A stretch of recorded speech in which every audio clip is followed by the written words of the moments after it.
Good morning and welcome to coffee time sip and see. నేను నారాయణ రెడ్డి. మనం ప్రతిరోజు దినపత్రికలోనే ముఖ్యమైన వార్తలను విశ్లేషించుకునే కార్యక్రమం కాఫీ టైమ్ సిప్ అండ్ సీకి స్వాగతం. మరి ఈరోజు మనతో ఉన్నారు సీనియర్ జర్నలిస్ట్ వెంకట శ్రీనివాస్ గారు. మరి వారిని అడిగి ఈరోజు దినపత్రికలోనే ముఖ్యమైన అంశాలు ఏంటో చూద్దాం. నమస్కారం గురుగారు. Very good morning and welcome to coffee time. Sir ముందుగా హెడ్లైన్స్ చూద్దాం, తర్వాత మన ప్రకాశం డిస్ట్రిక్ట్ న్యూస్కి వెళ్దాం. ఓకే. సో ముందుగా సాక్షిలో చూస్తే అధికారం కోసం అడ్డదారులు 10 లక్షలకు పైగా ఓట్ల తొలగింపునకు టీడీపీ కుట్ర. myparty-board.com పేరుతో ఓటర్ల వ్యక్తిగత సమాచార సేకరణ. ఇక భారత మహిళల మరో చరిత్ర. ఇంగ్లాండ్తో జరిగిన ఏకైక టెస్ట్ మ్యాచ్లో భారత జట్టు నిన్న 347 పరుగుల తేడాతో ఘన విజయం సాధించింది. సార్ గ్రేట్, భారీ విజయం. ఇక పలమనేరులో మిన్నంటిన సాధికార నినాదం. గ్రామాల అభివృద్ధిని అడ్డుకోబోయి బోర్లా పడ్డ విపక్షాలు. ఉత్తమ పోలీసులకు అవార్డులు. 2022 సంవత్సరానికి 76 మందికి డీజీపీ డిస్క్ అవార్డులు ప్రదానం. కానిస్టేబుల్ నుండి అదనపు డీజీ వరకు అధికారులకు అవార్డులు. ఎస్పీ గారికి కూడా అవార్డు, మన జిల్లా ఎస్పీ గారికి కూడా వచ్చినట్టుంది కదా. చూడండి, న్యూజిలాండ్ లో మన తెలుగు తేజం న్యూజిలాండ్ జట్టుకి ఎంపికాడు. న్యూజిలాండ్ జట్టులో తెలుగోడు కృష్ణా జిల్లా చలివేంద్రపాలెనికి చెందిన శివరామకృష్ణారెడ్డి కుమారుడు స్నేహిత్ రెడ్డి న్యూజిలాండ్ క్రికెట్ జట్టుకి ఎంపికయ్యాడు. తెలుగువాడు. Very good. ఇక అయోధ్యకు 1000 రైళ్లు. రామమందిరం ప్రారంభమైన తొలి 100 రోజులు ఏర్పాటు. జనవరి 19 నుంచి ఈ అదనపు రైళ్లను నడిపే యోచన. డిసెంబర్ 23 నుంచి రిజర్వేషన్లు. జనవరి 22న అయోధ్యలో రామ మందిర నిర్మాణం జరిగింది కదా. అవును. స్వామివారి విగ్రహ ప్రతిష్ట జనవరి 22. దానికి సంబంధించి ఒక 1000 రైళ్లు ప్రత్యేకంగా జనవరి రద్దీని తట్టుకోవడానికి 1000 రైళ్లు ప్రత్యేకంగా వేశారు. దానికి రిజర్వేషన్ కూడా డిసెంబర్ 23 నుంచి రిజర్వేషన్లు స్టార్ట్ అవుతాయండి అక్కడికి వెళ్ళడానికి. ఆత్మాహుతికి ప్లాన్ వేశారు. లోక్సభ నిందితుల యోచన. సభలో కరపత్రాలు పంచాలని భావించారు. చివరికి సభలోకి దూకే ప్లాన్ అమలు. మనం అనుకున్నాం. అవును, వాళ్ళు అట్లా సరిపోయింది. కానీ ఆత్మాహుతి దాడి అయితే ఏముండేది, మొత్తం పీసులు అయిపోయేవాళ్ళు. అంటే ఏదో ప్రమాదం తప్పింది చాలా. ఇక అచీవర్స్ జాబితాలో ఏపీ. సరుకు రవాణా సేవల సామర్థ్యం విషయంలో ఆంధ్రప్రదేశ్ మరో ఘనతను సొంతం చేసుకుందంట. ఓకే. ఇక కాఫీతో కమ్మదనం. గిరిజన జీవనం. కాఫీ సాగుతో గిరిజనులకు లాభాల పంట. ప్రభుత్వ ప్రోత్సాహంతో మెరుగుపడిన బతుకు చిత్రం. బాగుంటాయి. ఇవి సాక్షిలో వచ్చిన ప్రధాన వార్తలు. ఇక ఆంధ్రజ్యోతిలో చూస్తే ఇవన్నీ ప్రభుత్వానికి వ్యతిరేక వార్తలు. ఇక 20 కోట్ల సునకం అంట. హైదరాబాద్లో సందడి చేసిన హైడర్ డాగ్ షో కోసం బెంగళూరు నుంచి నగరానికి 20 కోట్ల సునకం. ఇక అప్పుల షాక్. విద్యుత్ సంస్థల రుణాలు 1.28 లక్షల కోట్లు. గత 4.5 ఏళ్లలో 71,910 కోట్లంట. అప్పుల ఊబిలో రాష్ట్ర విద్యుత్ రంగం. ఇటు ప్రజలపై మోత, అటు రుణాలు. మరోవైపు ఏటా 10,000 కోట్ల నష్టం. ఇక వాయిదాల దీవెన. నవంబర్ 28న వేయాల్సిన విద్యా దీవెన 4వ విడత. బట్టన్ నొక్కుడు 4 సార్లు వాయిదా. గత ఏడాది ఫీజులకు లభించిన మోక్షం. అప్పులు చేసి చెల్లించిన తల్లిదండ్రులు, విద్యార్థులు ముంచిన ప్రభుత్వం. ఇక బీసీ ద్రోహి జగన్. స్థానిక సంస్థల రిజర్వేషన్లో 10% కోతలు. 16,000 మందిని పదవులకు దూరం చేశారు. ఇక ఆరోగ్యశ్రీలో క్లెయిమ్స్ స్కామ్ అంట. 2 ఏళ్లుగా దోపిడీ. ట్రస్ట్ అధికారుల చేతివాట. 9 నుంచి 10 ఆసుపత్రులతో కొమ్మక్కు అడ్డగోలుగా కోట్లు దారాదత్తం. మామూలుగా లేదు స్కామ్. ఇవి సార్ ప్రధాన వార్తలు ఆంధ్రజ్యోతిలో. జిల్లాలో ఉన్నాయి. మన ప్రకాశం జిల్లా వార్తలకు వస్తే మన జిల్లా ఎస్పీకి కూడా అవార్డు వచ్చింది చెప్పుకున్నట్టు. మెయిన్ అవార్డుది డీజీపీ రాజేంద్రనాథ్ రెడ్డి గారు ఈ అవార్డుని ప్రదానం చేశారు. ముఖ్యంగా ఏమిటంటే 2022లో 23 కూడా అయిపోతుంది కదా, 24 వస్తుంది కాబట్టి 2022లో జిల్లాలో జరిగినటువంటి శాంతి భద్రతలు, కేసుల క్లియరెన్స్, అలానే శిక్ష పడినటువంటి ముద్దాయిల శాతం పెరగటం, ఇవన్నీ కూడా ఒక అచీవ్మెంట్గా తీసుకొని మన జిల్లా ఎస్పీ గారిని ఆ అవార్డుకి ఎంపిక చేశారు. నిన్న ఈ అవార్డుని డీజీపీ గారు జిల్లా ఎస్పీ మల్లికా గారికి కూడా అందజేయడం జరిగింది. అంటే వీరితో పాటు మద్దిపాడు పోలీస్ స్టేషన్లో హెడ్ కానిస్టేబుల్గా విధులు నిర్వహిస్తున్నటువంటి ఎం కృష్ణమూర్తి కూడా డీజీపీ కమెండేషన్ అవార్డును కూడా అందుకున్నాడు. ఇది కూడా ఒక ప్రతిష్టాత్మకమైనదే. జిల్లా ఎస్పీ గారితో పాటు కానిస్టేబుల్ కూడా ఈ అవార్డును అందుకోవడం అనేది గర్వించదగినటువంటి విషయం. ఇట్లా ఈ కానిస్టేబుల్ని ఆదర్శంగా తీసుకుని మిగతా వాళ్ళు కూడా బాగా పనిచేశారనుకో పోలీస్ డిపార్ట్మెంట్కి మంచి పేరు వచ్చేదానికి అవకాశం ఉంటుంది. ఈ మధ్యకాలంలో ఏసీబీ దాడులు జరుగుతుంటే రెవెన్యూలో పోలీస్ డిపార్ట్మెంట్లోనే మనం చూస్తున్నాం. కాబట్టి దీన్ని ఇలాంటి వారిని ఇప్పుడు ఎస్పీ గారిని ఆ కానిస్టేబుల్ని కానీ ఆదర్శంగా తీసుకుని అందరూ బాగా పనిచేశారనుకోండి, శాంతి భద్రతలు బాగా వెళ్ళి విరిసేదానికి అవకాశం ఉంది. ఇద్దరికి అభినందనలు. సత్యాన్ని చూస్తాం. Okay, right. ఇక గ్రూప్ 2 పరీక్షలకు ఉచిత శిక్షణ అంటే సార్ ప్రభుత్వం గ్రూప్ 2 పరీక్షలకి నోటిఫికేషన్ వేసింది కదా. ప్రభుత్వం అంటే బీసీ కార్పొరేషన్ ద్వారా ప్రభుత్వమే ఒక రకంగా చెప్పాలంటే దీనికి ఎస్సీ ఎస్టీ బీసీ విద్యార్థులు ఎవరైతే ఉంటారో వాళ్ళు గ్రూప్ 2 పరీక్షలకి ప్రిపేర్ అవుతుంటే వాళ్ళకు ఒక పరీక్ష పెడతారు ముందుగా. ఆ పరీక్ష పెట్టి దాంట్లో మంచి మార్కులు సాధించినటువంటి వాళ్ళకి దీంట్లో ఎలవ్ చేస్తారు. 60 మందిని ఎంపిక చేస్తారు. అంటే 60 మంది కంటే ఎక్కువ వచ్చారనుకోండి పరీక్ష తప్పదు, 60 మందికి సీట్లు కాబట్టి. దాంట్లో ఎవరికి హైయెస్ట్ మార్క్స్ వస్తే వాళ్ళకి టాప్ ఇస్తారు. 50 రోజులు శిక్షణ ఉంటుందట.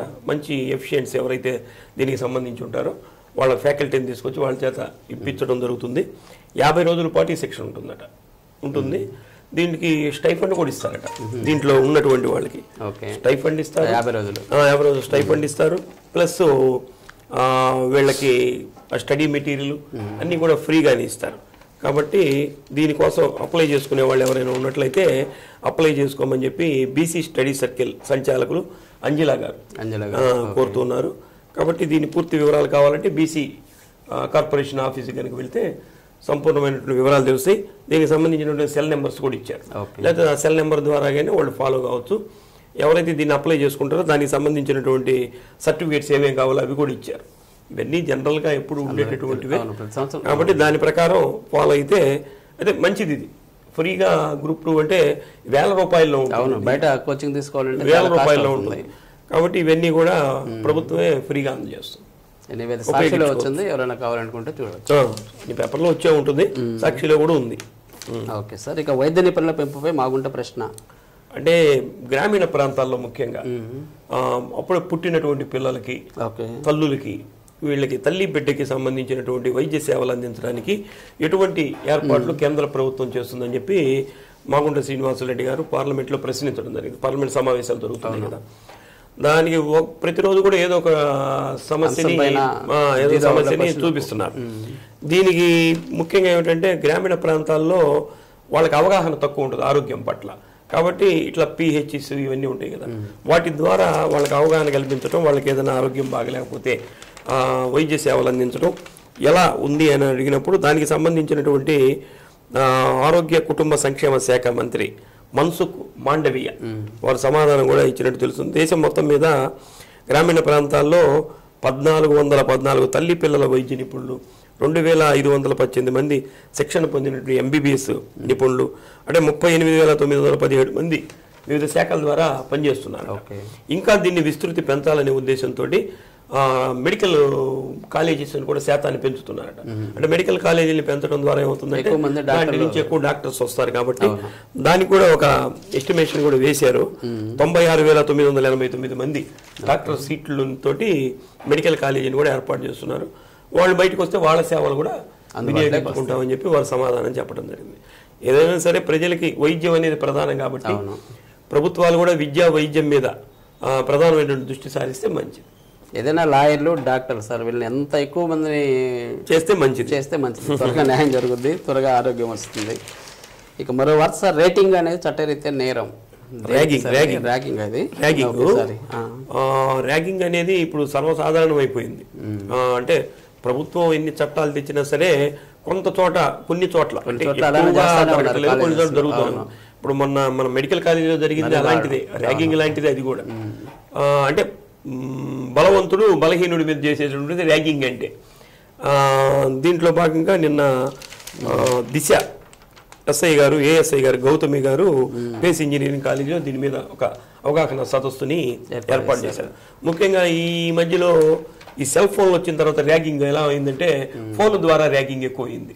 అంటే సైబర్ ఎక్కువైపోయింది, మెసేజ్ పంపించడం, మానసికంగా ఇబ్బంది పెట్టడం ఇది జరుగుతుంది. అంటే ఇంకొకరికి చెప్పుకోలేనటువంటి పరిస్థితి, ఇలాంటివి బ్లాక్ మెయిల్ చేసినట్లుగా అనమాట. కాబట్టి ఈ కాలేజీలో ర్యాగింగు, సైబర్ క్రైము, వేధింపులు వీటికి స్వస్తి పలకాలి. లేకపోతే దీనికి చట్టంలో బలమైనటువంటి శిక్షలు కూడా అమలు చేసేదానికి అవకాశం ఉంది. కాబట్టి విద్యార్థులు చక్కగా చదువుకొని వారి భవిష్యత్తుని బంగారు బాటలు చేసుకోవాలని చెప్పి వారు కోరటం జరిగింది. ప్రతి ఒక్కళ్ళు కూడా దిశ యాప్ని డౌన్లోడ్ చేసుకోవాలి. దిశ యాప్ని డౌన్లోడ్ చేసుకోవడం ద్వారా ర్యాగింగ్ జరిగే సమయంలో కూడా సమాచారాన్ని ఇచ్చేదానికి అవకాశం ఉంటుంది. కాబట్టి మీరు దీన్ని ఉపయోగించుకోండి అని చెప్పి, దీన్ని ఎలా డౌన్లోడ్ చేసుకోవాలి, ఎలా ఉపయోగించాలి అన్న దాని మీద ఒక అవగాహన సదస్సుని ఏర్పాటు చేశారు. Okay, right. ఏంటి సార్ ఇంటి నుంచి ఓటు సద్వినియోగం ఏంటి ప్రాసెస్? ఇప్పుడు ప్రభుత్వం 80 ఏళ్ళు దాటినటువంటి వాళ్ళకి పోలింగ్ కేంద్రానికి రాలేరు కాబట్టి వాళ్ళ ఇంటి దగ్గర నుంచే ఓటు హక్కుని సద్వినియోగం చేసుకునే విధంగా ఒక యాక్షన్ ప్లాన్ని రూపొందించింది. దీనికి మన ప్రకాశం జిల్లాలో సంతనూతలపాడు నియోజకవర్గంలో వాళ్ళు తేల్చారు. సంతనూతలపాడు నియోజకవర్గంలో 4 మండలాలు ఉంటాయి. ఈ 4 మండలాల్లో 20 మంది 80 ఏళ్ళు దాటినటువంటి వాళ్ళని గుర్తించారు. అంటే నియోజకవర్గం మీద 80 ఏళ్ళు దాటిన వాళ్ళు 20 మంది ఉన్నారు, అంటే ఓటు హక్కు ఉన్నటువంటి వాళ్ళు. కాబట్టి ఈ 20 మందిని పిలిచి నిన్న తహసీల్దార్ గారు సన్మానం చేశారు. వాళ్ళకి 20 మందికి పెద్దవాళ్ళు అయ్యారు కాబట్టి. అలానే ఎలక్టోరల్ రిజిస్ట్రేషన్ అధికారి వరకుమార్ గారు, తహసీల్దారు మధుసూదన్ గారు, ఈ 20 మందిని పిలిచి వాళ్ళకి సన్మానం చేసి మీకు ఇంటి దగ్గరికి వచ్చి ఓటు హక్కుని వినియోగించుకునే దానికి ఎన్నికల సంఘం నిర్ణయించింది కాబట్టి మీరు ఈ ఓటు హక్కుని సద్వినియోగం చేసుకోవాలని చెప్పి వారికి అవగాహన కూడా కల్పించడం జరిగింది. దీన్ని ఏ విధంగా వాళ్ళ చేత ఓటు హక్కు వేయిస్తారు ఏందనేది మనం రాబోయే రోజుల్లో తెలుస్తుంది. ఎట్లా వాళ్ళని అంటే ఎంప్లాయీస్కి పోస్టల్ బ్యాలెట్ ద్వారా చేస్తున్నారు కదా, వీళ్ళకి ఏ విధంగా చేస్తారు, అక్కడికి ఏదైనా మిషన్ లాంటిది పంపించి వాళ్ళు ఓటు హక్కు వినియోగించుకునేట్లు చేస్తారా, ఎలా చేస్తారనేది చూడాలి. లాస్ట్ టైం మన తెలంగాణ స్టేట్ లో కూడా ఈ విధానాన్ని అమలు చేశారు. అదే చేశారు. ఎన్నికల సంఘం అంటే కేంద్ర ఎన్నికల సంఘం కాబట్టి అందరికీ ఒకటే ఉంటుంది. మన రాష్ట్రంలో కూడా ఎన్నికలు త్వరలో జరగబోతున్నాయి కాబట్టి ప్రయోగాత్మకంగా ఇప్పుడు అసలు ఎంతమంది ఉన్నారనేది తెలుస్తుంది. ఓకే, రైట్, మంచిది సార్. ఇది ఇక విద్యుత్ ఆదాలో భాగస్వాములు కావాలి ఏంటి సార్? ఈ విద్యుత్ ఆదా అంటే విద్యార్థులకి ముఖ్యంగా దీని మీద అవగాహన పెట్టాల్సిన అవసరం ఉంది. ఎందుకంటే పిల్లలు ఇప్పుడు ప్రతి అపార్ట్మెంట్ కల్చర్ వచ్చిన తర్వాత ప్రతి ఇంట్లో కూడా 4-5 రూములు ఉంటుంది.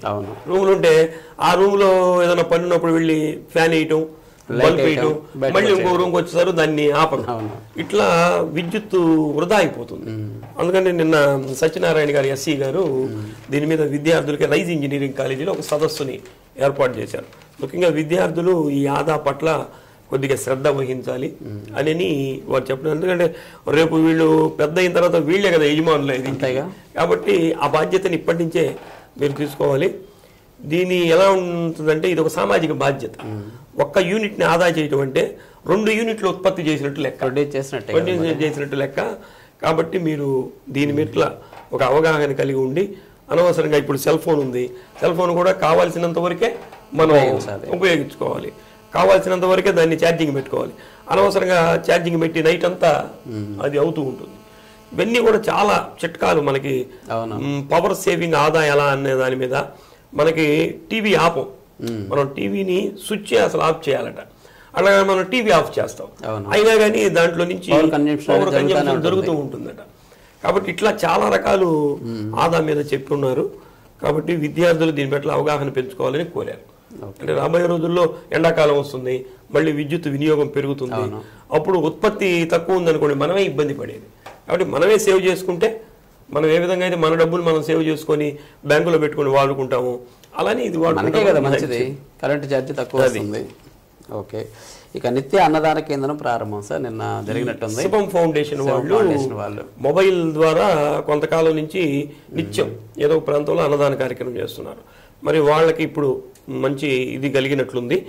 ఒక పర్మనెంట్ అన్నదాన క్షేత్రం 24 hours అది మంచి కార్యక్రమే. సంతపేట సాయిబాబా మందిరానికి వెళ్ళేటటువంటి దారిలో ఆ రోడ్లోనే ఏర్పాటు చేశారు. కాబట్టి ఇది 24 hours ఉంటుంది. కాబట్టి ఎవరైనా ఏదైనా ఊరి నుంచి వచ్చినటువంటి వాళ్ళు కానీ, డబ్బులు లేనటువంటి వాళ్ళు కానీ, పేదవాళ్ళు కానీ దీన్ని ఉపయోగించుకునేదానికి అవకాశం ఉంటుంది. దీన్ని నిన్న ట్రాఫిక్ డిఎస్పీ గారు విక్రమ్ శ్రీనివాసరావు గారు, ఏఎస్పీ అశోక్ బాబు గారు వీరందరూ కూడా ప్రారంభించడం జరిగింది. ఏదైనా అన్నదానానికి మించింది లేదు, అన్ని దానాల్లో కంటే అన్నదానం గొప్పదని అంటారు. కాబట్టి ఈ శుభం ఫౌండేషన్ వాళ్ళని అభినందించాల్సిందే. సమయానికి ఆకలి తెచ్చడం అనేది చాలా గొప్ప కార్యక్రమం. ఎందుకంటే ఈరోజు అన్నం హోటల్లో భోజనం చేయాలన్నా సరే 100 రూపాయల పైన, మినిమం 100 రూపాయల పైన ఉంది. కాబట్టి ఈరోజు హోటల్లో టిఫిన్ చేయాలంటే 2 ఇడ్లీ 50 రూపాయలు 40 రూపాయలు తీసుకుంటున్నారు. కాబట్టి ఇది మంచి కార్యక్రమమే. ఓకే, ఇక అంగన్వాడీల సమ్మె ఎంతవరకు వచ్చింది సార్? 5వ రోజుకు చేరింది. 5వ రోజు చేరింది కానీ ప్రభుత్వంకి వీళ్ళకి మధ్యలో ఏమి సఖ్యత కుదరలా. నిన్న నల్ల కట్టుకొని కళ్ళకు కట్టుకొని ఇది కూడా చేశారు. అయితే ప్రభుత్వం కూడా ఏమిటంటే వీళ్ళ కోరికలు ఎందుకనో మరి ప్రభుత్వం వెంటనే స్పందించేది, మరి వీరి పట్ల ఎందుకనో ఆర్థిక ఇబ్బందులు ఏముంటాయి లేదు. అయితే మన జిల్లాలో ఈ అంగన్వాడీ కేంద్రాలు 13 ప్రాజెక్టుల ద్వారా జరుగుతుందంటే 2903 కేంద్రాలు ఉంటాయి. అవన్నీ కూడా మూతపడినాయి. మొన్న ఏం చేశారంటే కొంతమంది చేత అంటే వేరే డిపార్ట్మెంట్ ద్వారా ఆ తాళాలు పగలగొట్టించారు. పగలగొట్టిస్తే ఈ అంగన్వాడీలు పోలీస్ రిపోర్ట్ ఇచ్చారు. ఎవరైతే తాళాలు పగలగొట్టి లోపలికి ప్రవేశించారో వాళ్ళ మీద యాక్షన్ తీసుకోవాలని.